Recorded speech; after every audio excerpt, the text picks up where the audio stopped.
gotta check out my other video of this right here.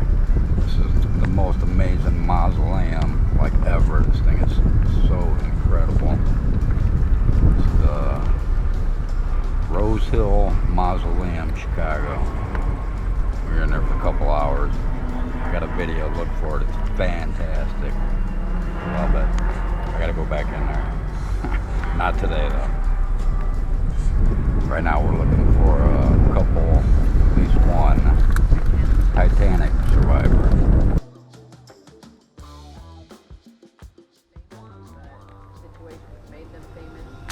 And here we go. This is one of the lucky.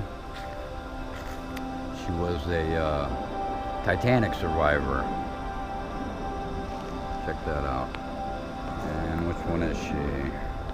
Right here. Mother Ida S. Hipatch, 1866 to 1940. Boy, imagine the memories she had. April 15th is the official sinking date of the RMS Titanic. It actually struck the iceberg very late on the 14th and took approximately 2 hours and 40 minutes to sink beneath the freezing waters of the North Atlantic at 2:20 a.m.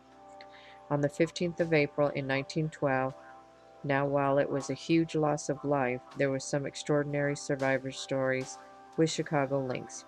One of the stories is about Ida Sophia Fisher Hipatch and her daughter Gertrude Jean Hipatch.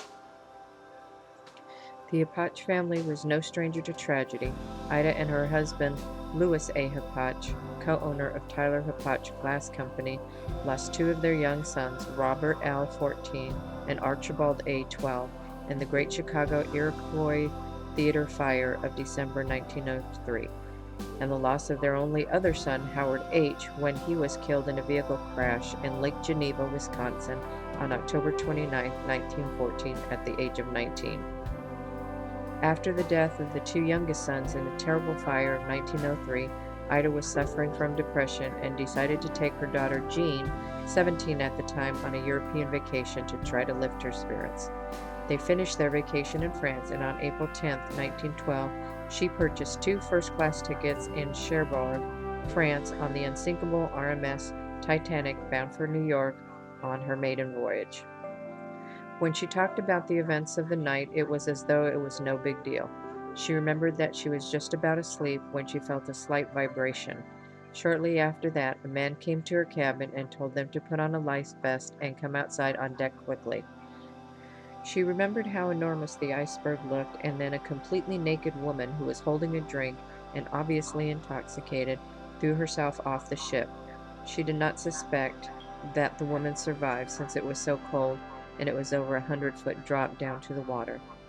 One of the last lifeboats was being lowered, and John Jacob Astor himself guided her and her mother down to one of the lower decks, at which point they were able to exit through a porthole into the already lowering boat.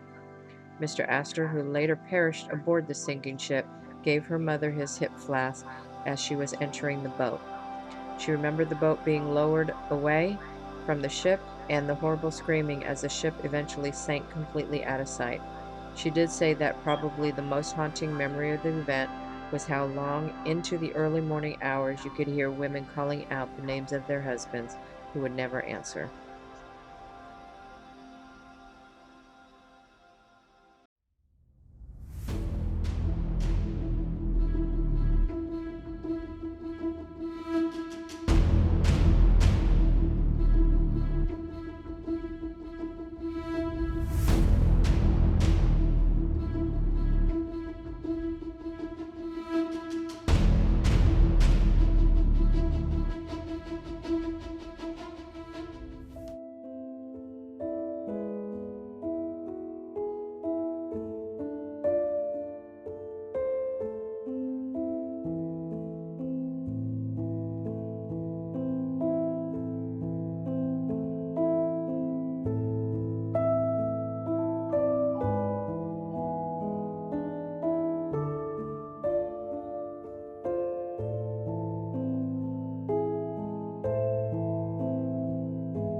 Well, there you have it. Rosehill Cemetery, Chicago.